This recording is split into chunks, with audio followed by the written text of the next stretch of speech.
Hey everyone, Assalamu alaikum wa rahmatullahi wa barakatuhu. Welcome back to another episode of Nihal Interviews. And today we have a special guest, Sister Elizabeth Sohail, who is the program manager at Baitulmaal.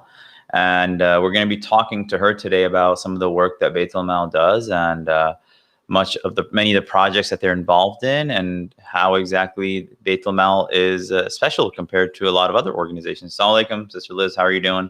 Assalamu alaikum. I'm doing very well, alhamdulillah. Alhamdulillah. How's Ramadan going? It's going pretty quickly now, actually. All right, I think tonight's the 21st night. Is it the 21st tonight? Oh yeah, we flew through it.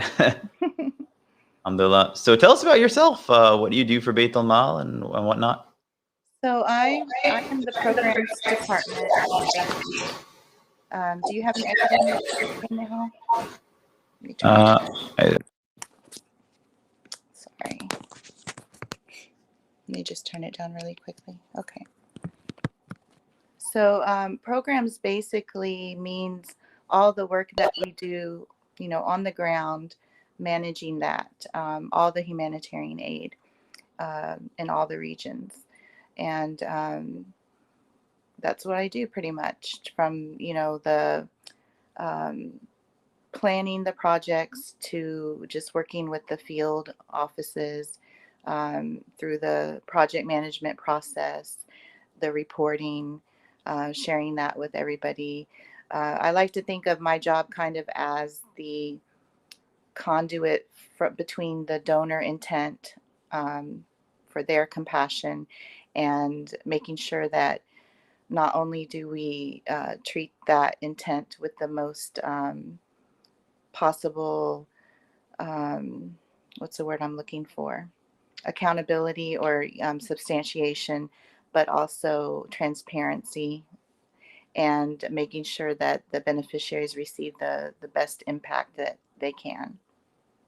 Kind of like the bridge between, actually, that's what the whole organization does. But especially my job. Basically, you're the person that makes sure that things get from point A to point B when allocated. Right. Yes. Awesome. And how long have you been with Baitulmaal now? It's been 3 years. Almost 3.5 years. I joined, I believe, the end of February of 2018. Nice, mashallah. And it seems like they've come a real long way. I feel like last year, a lot of organizations were scrambling to figure out whether or not or how they're going to, provide aid and do fundraising in a world was shut down. But it seems like digitally reaching out to people is the way to go right now. Yes, so we were really, really blessed because we found ourselves, like everyone at the beginning of the pandemic, not sure what was going to happen and just really having to come up with, an emergency plan. So we put our heads together and our noses to the grindstone, as they say. And we were just so blessed by donor interest that, the donors not only didn't stop donating, but they really gave more last year than any of the 3 years that I had been there. So we were really blessed. Even without the masajid being open for fundraising, we were able to do so much online. It was amazing. And it really increased our work. Yeah, and I Probably, mean, I would say our work really increased probably about 4 to 6 times over the year that I joined last year, going into this year. I'm looking at some of these articles right here on the website that talk about how much Baitulmaal has donated and where and time period. And I'm looking at all these, 2021, 217,000 meals delivered to families in Palestine. Like, that's not a small number. 190,000 in Pakistan, 186,000 families in Syria, 212,000 family or meals in Somalia. Water tanks in Gaza, the Rohingya. Like, it seems like you guys have been active all over. Yes, definitely.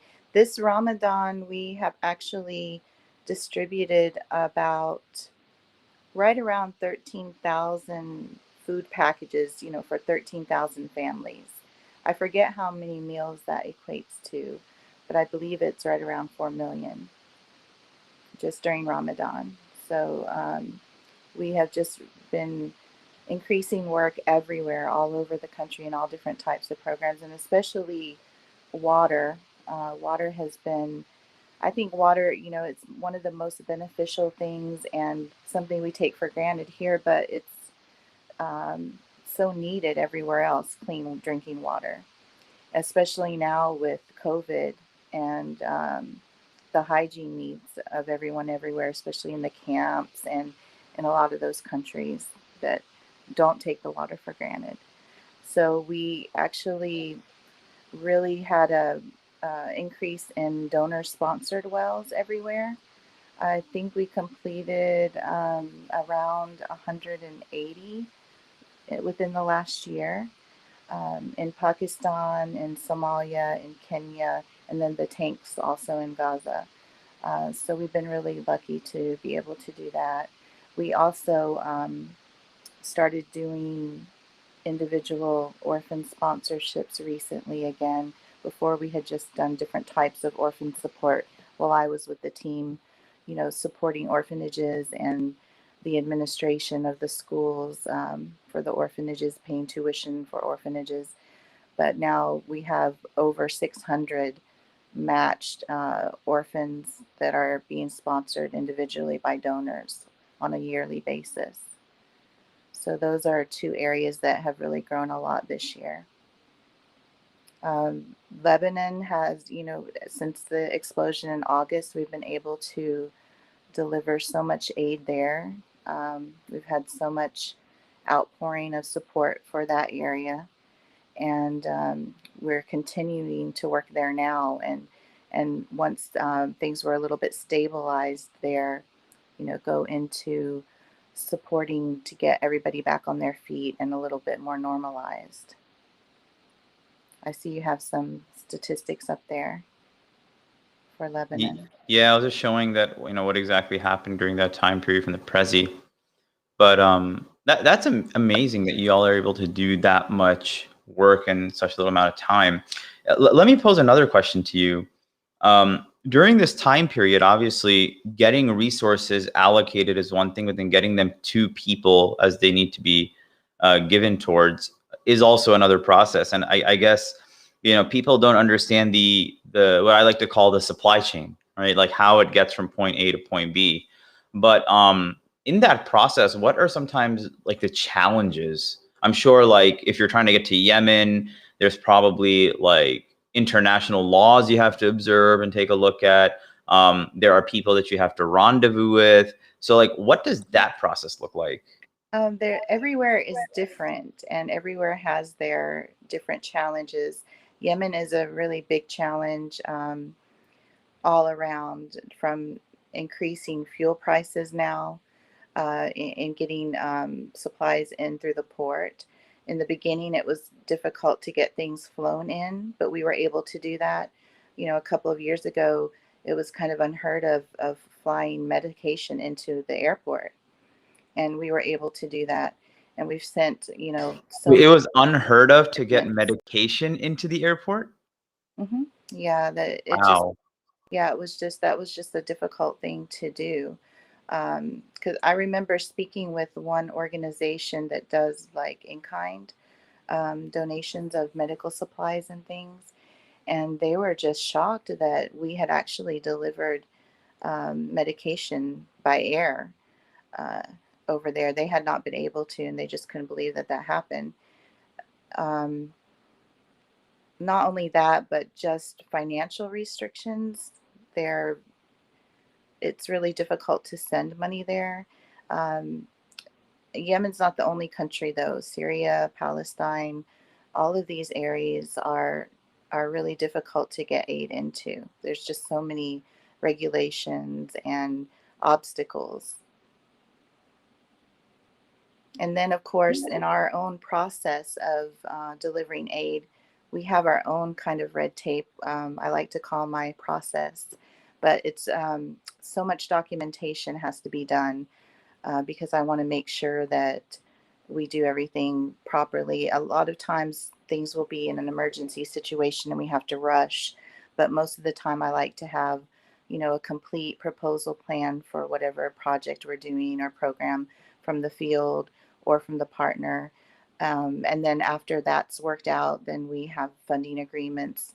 We have to do due diligence on organizations that we partner with or that we send money to, and the funding agreements are very detailed so that we make sure that we communicate exactly what the funds are going to be used for and how Baitulmaal is represented in that. And then, of course, we have a lot of media coming back in from the field, and that has to be managed because we want to be able to communicate with everybody exactly where their money goes and what it's being used for, and let them kind of get a firsthand experience of what the beneficiaries, how they benefit from it, or their appreciation, their not appreciation, but what a difference it makes for them, basically.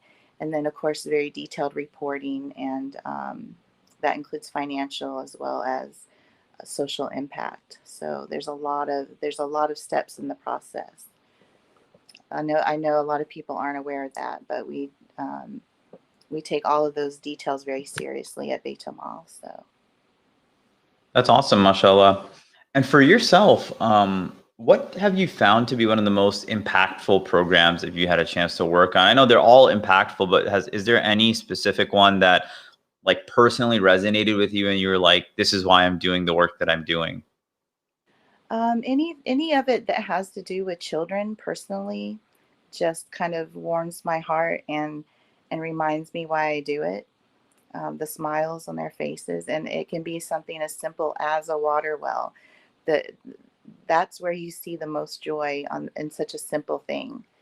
I've watched videos coming in from the field where, like in Pakistan, where there is not a close by well in some of the villages, and there are young girls and boys and women, walking miles to go and get water in different containers, and then carrying them back to their village.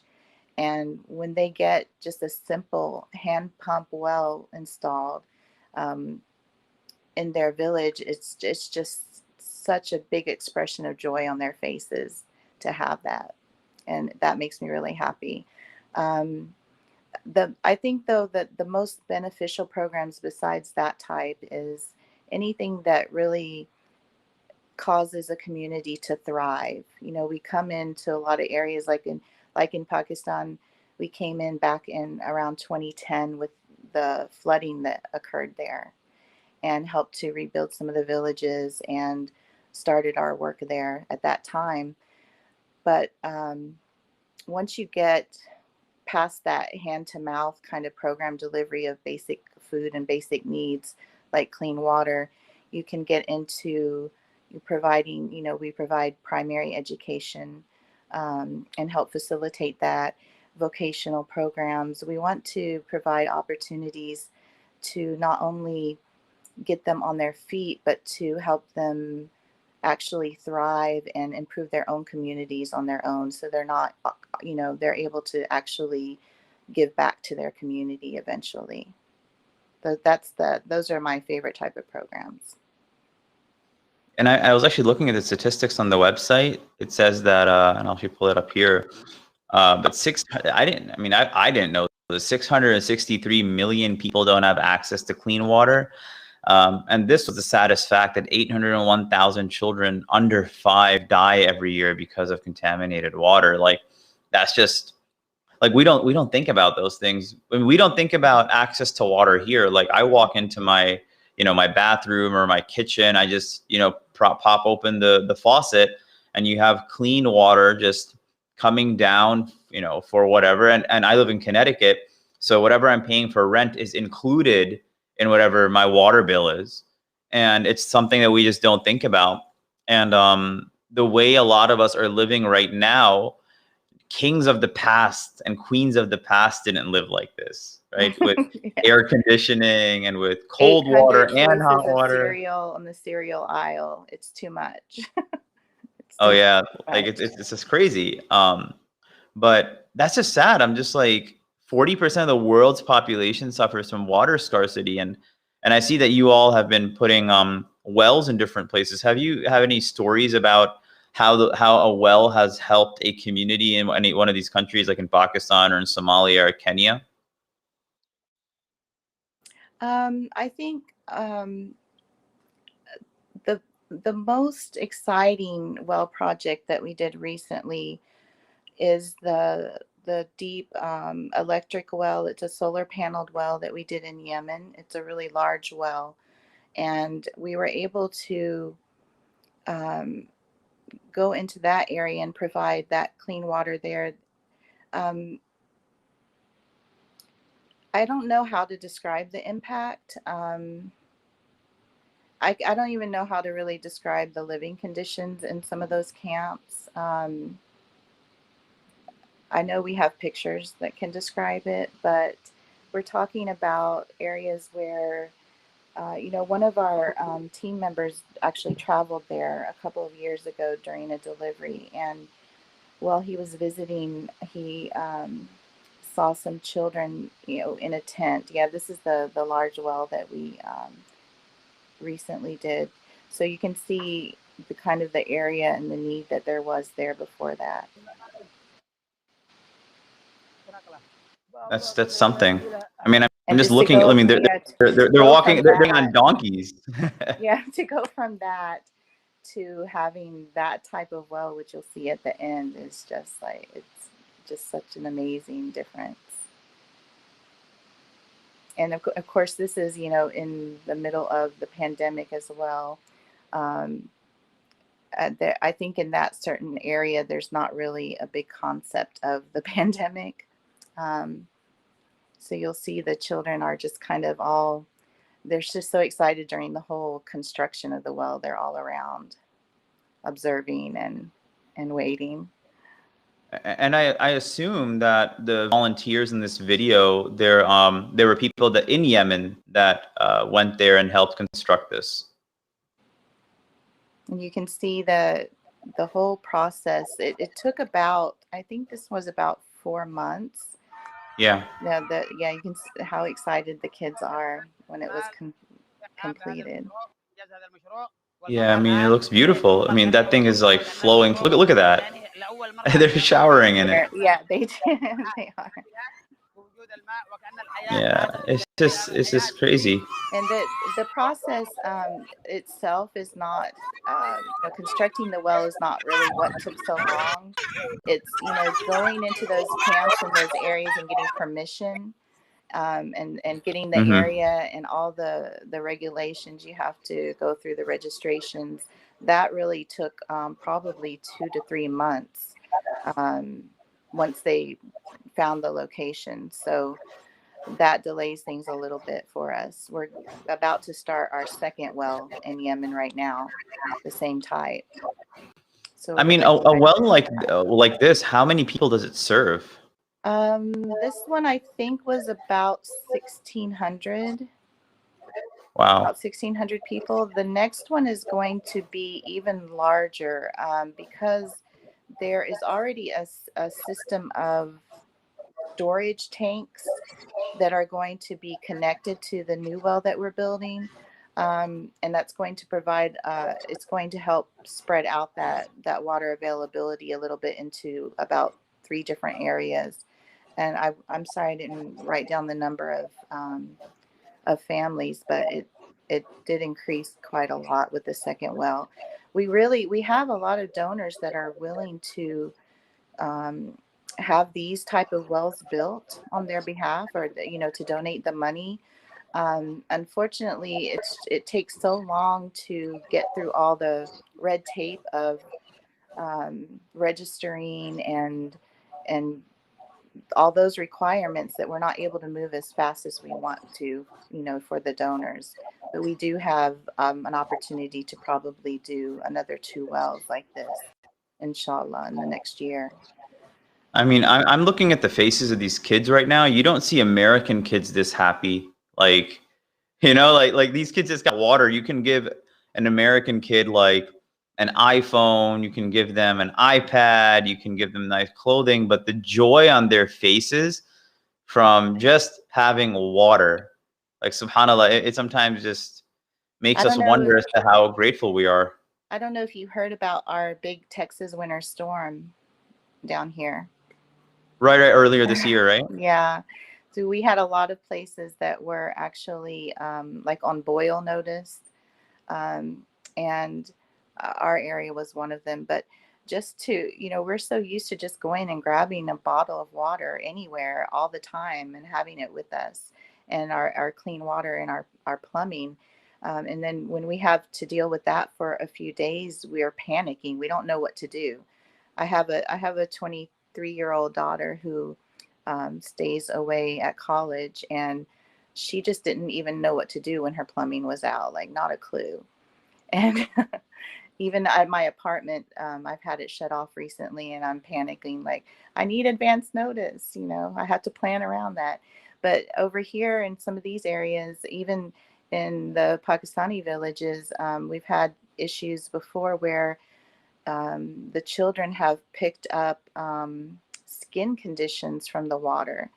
And we did, we trucked them into This the is nearby. from in Pakistan, or is this like in Yeah, Texas you're talking about? no, in Pakistan. Oh wow. To get medication and get treated for it. So it not just, having it to drink or to cook with, but there's so many different conditions that come along with, not having access to clean water. And in Yemen as well, like cholera, that was something that we've had to do a lot of work trying to combat over there with medication and hygiene kits. So, Wow, that's amazing. And it just tells us and shows us that we have so much to be grateful for. yeah. And those are the simple type of basic needs projects. We do a lot of medical projects too, where we supply medications and medical supplies. Um, in Yemen, Somalia, Lebanon now, um, Jordan, and Pakistan. We've done a lot of that in the last couple of years as well. It's just the facts here are just mind-boggling that it's not like 5.4 million adults, it's 5.4 million children die because of a lack of vaccination and medication and healthcare. That's 15,000 children per day. Like that is so sad. There's a So big need sad. for maternity health, and especially in Somalia. One of the hospitals that we support there, in Bandiradli in Somalia, it's mostly a maternity hospital. And that location, again, people have to travel a long distance to get to the hospital. It's pretty primitive, basic services, and things like medication are like gold over there. I mean, it is everywhere, but it's so preciously needed. That's something that's always needed in those areas. Wow, that's something. Let's go ahead and take a quick break, and we'll watch a short video about Baitulmaal, and then we'll get back into our conversation with Sister Elizabeth Suhail. Stay tuned.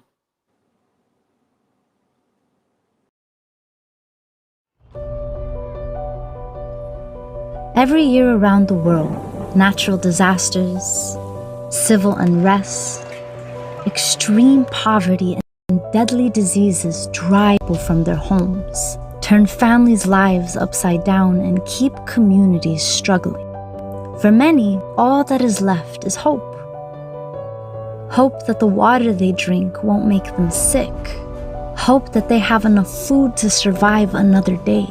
Hope that they have a safe place to stay and rest their head tonight. Hope that help will come and that someone, somewhere, cares. You are their hope. And together, we are their family. Join us as we respond to emergencies with life-saving food, water, medicine, hygiene, and shelter. Sustain families with meals, water wells, sanitation, and healthcare. and empower communities to thrive with life-enriching programs to rise above poverty and improve their lives. We deliver hope to people in need around the world. Turn your compassion into hope.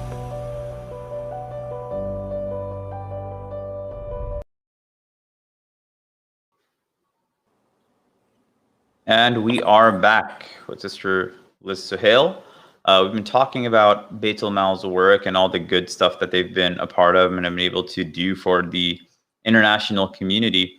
And I guess I wanted to ask you, Sister Liz, the work that Baitulmaal does. I know there's a lot of people that are working, within relief efforts. But how does Baitulmaal stand out in that sense, in that space? We're still a fairly large team. I mean, sorry, small team. We're growing really quickly, but basically we're still a pretty small team. And I think you might know a lot of organizations, that have boards. In the past, I've worked with organizations where there's a board that pretty much controls everything. And a lot of times the board members don't even really have practical experience in the field of what the organization does, for example, in schools and education.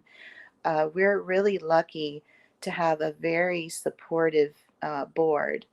Um, some of them are actually from areas that we work in, and so they have a special interest in in helping those areas, but also in helping us with, you know, identifying the need since they're from those areas. Our team, the executive team, which means all of our departments, um, actually do all of the planning together. It's all a team effort, which I think might be different from other organizations. We don't have, an executive director just saying, do things this way. We all get involved in, everything from the strategic planning to every, major decision that's made, including projects. So, for example, when we have a project that we want to do, maybe somebody comes to us and asks for us to sponsor that project, or my office wants to do something new in the area. We bring it to the whole team, and we have our criteria outlined that we use to approve those projects, and it's based on all department needs, funding, um, the impact, everything. And it's a really big team effort, which I really like. I think that makes all the difference in the work we do.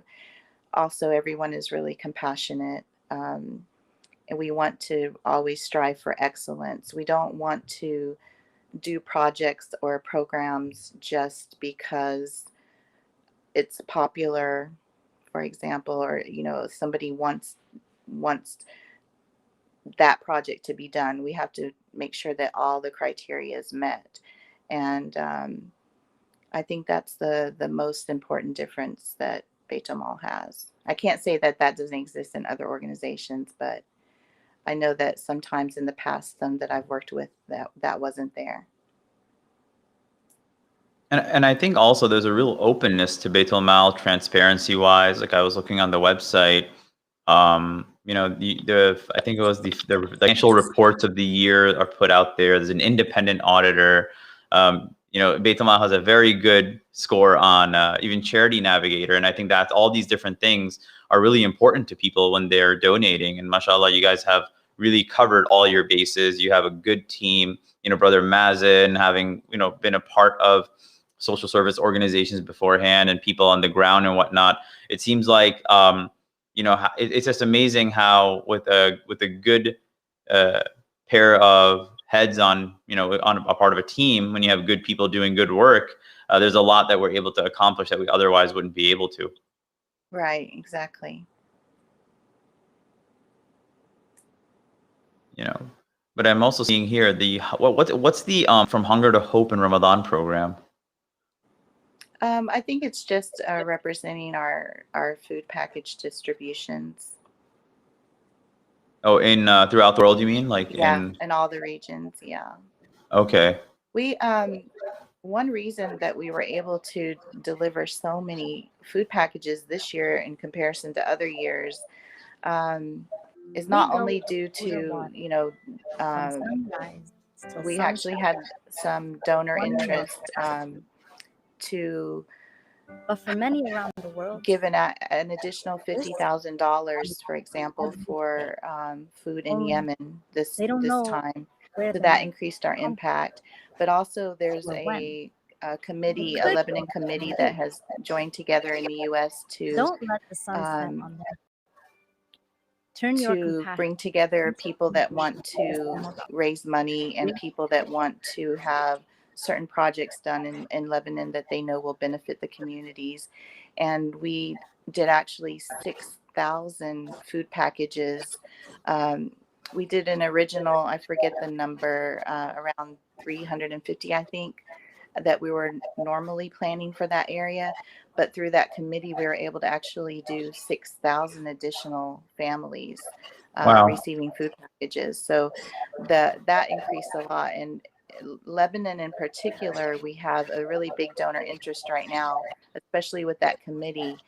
And the next project that we're going through with in that area is providing replacing a generator in one of the camps in Beirut, and also a water well. That'll be our first water well in Lebanon.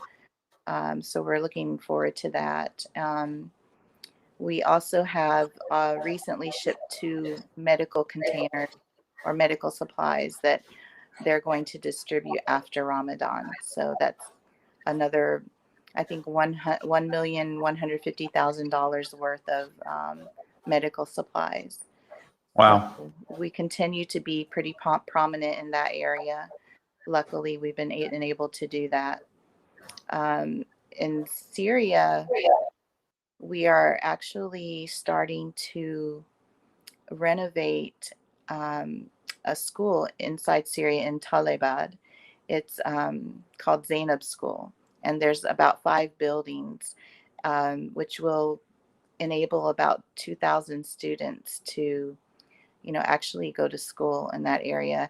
And working with the Turkish government is actually going to supply the salaries of the teachers for that school. So it's kind of just an extra bonus to the donor intent there.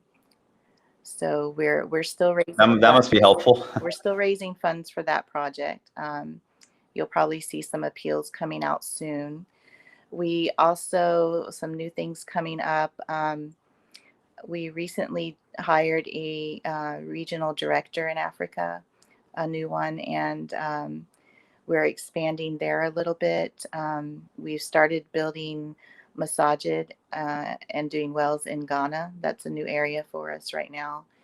And we have one donor-sponsored masjid that's being constructed right now. And we have a second one with, interested in building one. And then we're looking at some more areas to get us more into West Africa, since most of our work has been in Somalia and Kenya recently. So those are some new opportunities for donors that have interest in those areas and providing aid there. What else is coming up new?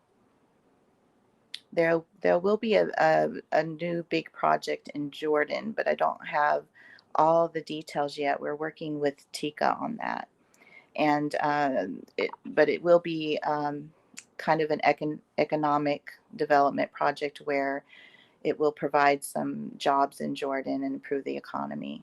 So we'll have more news about that coming up soon. But meanwhile, we just continue to grow. We did food distributions in Mexico again this year. I don't think we were able to last year, but we did the year before with a U.S. organization that does dawa and outreach and education there. They have volunteers that were able to, get food packages to 8 different areas. And also Peru, was kind of added on the last minute. That'll be a new one for us. Hopefully we can start doing a little bit of aid there too in that community in the future. Nice, Those are some mashallah. things coming up soon. In Kenya and Somalia, well, in Somalia, we recently, with one of the orphanages and schools that we worked with, there's a greenhouse project, and the students are able to actually work with the greenhouse, and the school's able to raise money or produce income for the school through that through the greenhouse project. And then there are some small projects that we've been sponsoring there recently, because we had our director and our fundraising director both visit the area last November. So they were able to get on the ground there and see what's needed and start up some new projects there. So we're excited about those. Well, hopefully we'll see a lot more growth in Africa. That's one of the areas that I think it's not our large donor base. It's more centered, Yemen, Lebanon, Middle East right now, and Pakistan and Africa and the U.S. as well are areas that we can really use more funding for, always. Sounds good. Sounds good. Well, this has been enlightening. Where can people get in touch with you or with Baitulmaal if they'd like to? With our website, baitulmaal.org. You can find everything there, of course, our Facebook page, Instagram.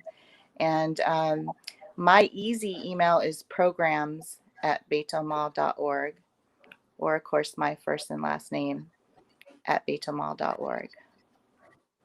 Sounds good. Sounds good. Well, thank you. Anybody can reach out to us if they're interested in, whatever they have intent on making a difference in the world. Just reach out to us and let us know. We'll see if we can facilitate that, or find a way to make it happen, inshallah. Thank you so much, Sister Liz. This has been another episode of Nihal Interviews. Hopefully join us next week for a special guest talking about the crisis in Syria and then the crisis in India. Take care, everyone. We're going to go off